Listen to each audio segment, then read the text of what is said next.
Heroic losers. That's what we are. So we have a good setting. Indeed, the setting is all we have here. So don't worry about watching this note. You've seen enough.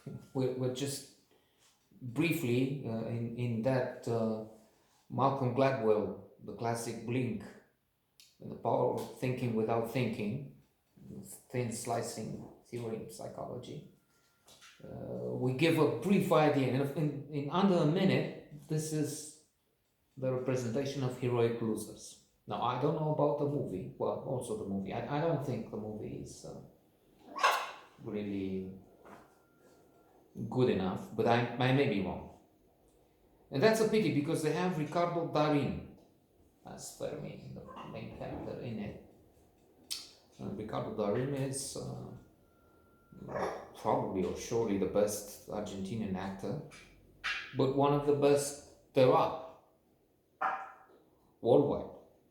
Um, I've, I've seen him in probably audiences around the world. I've seen him for the first time in The Secret in Their Eyes, fantastic movie. One of the best of the last decades. Then he was recently in Everybody Knows, playing with Javier Bardem,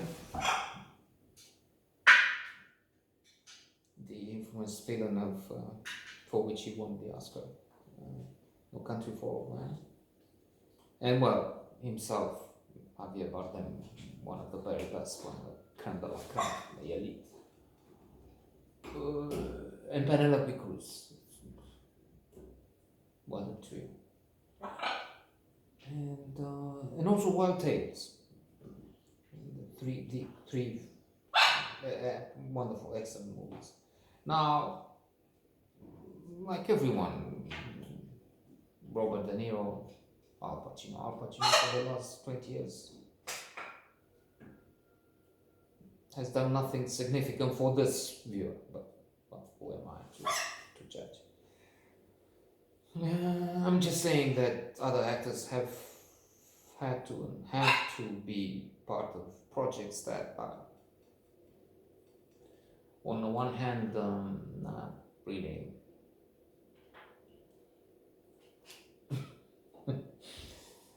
worth mentioning, maybe, but it's also the question which we find, the issue which we find in a classic on a book on films. As far as I can tell, the best I've had a chance to read.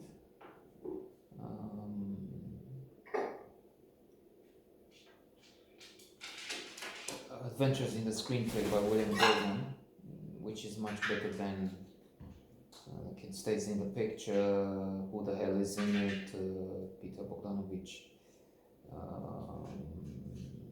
Making Movies, Sidney Lumet. That's how I see it.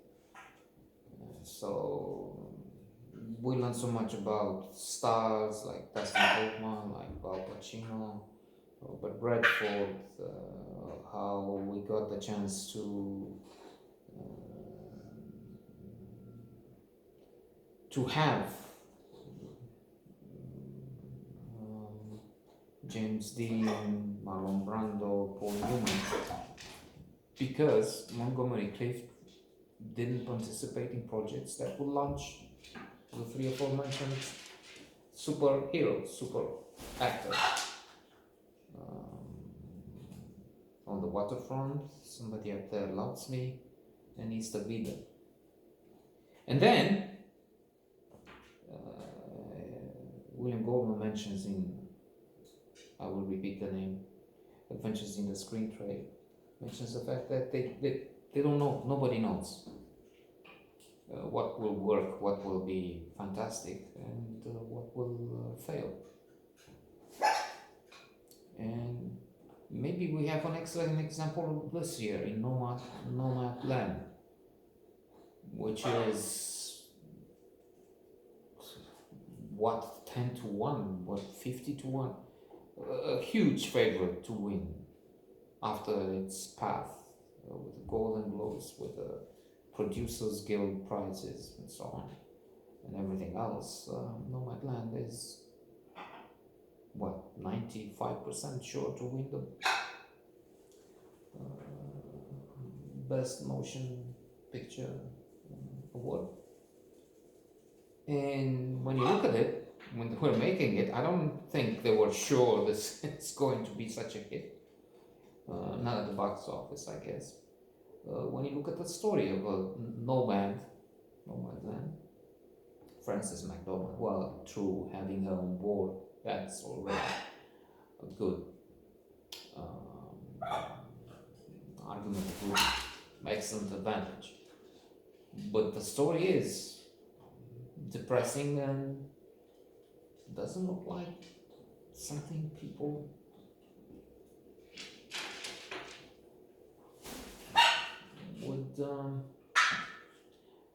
would appreciate or go to see in droves, which they don't. That's also true. We have a pandemic, so now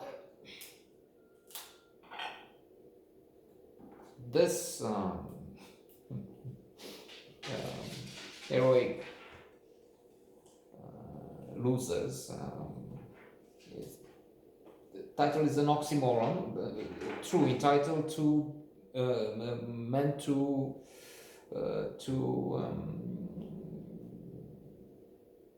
be a joke, to be amusing from the start. And this is a comedy. A group of people are cheated, and so they want to pay back this villain, this thug, and they try to get over the alarm. They try to have an operation which will help the film be both a thriller and a comedy. But I may be wrong, but it doesn't use the huge talent of Ricardo Darin, and at least some, maybe most of the cast, to make a compelling case.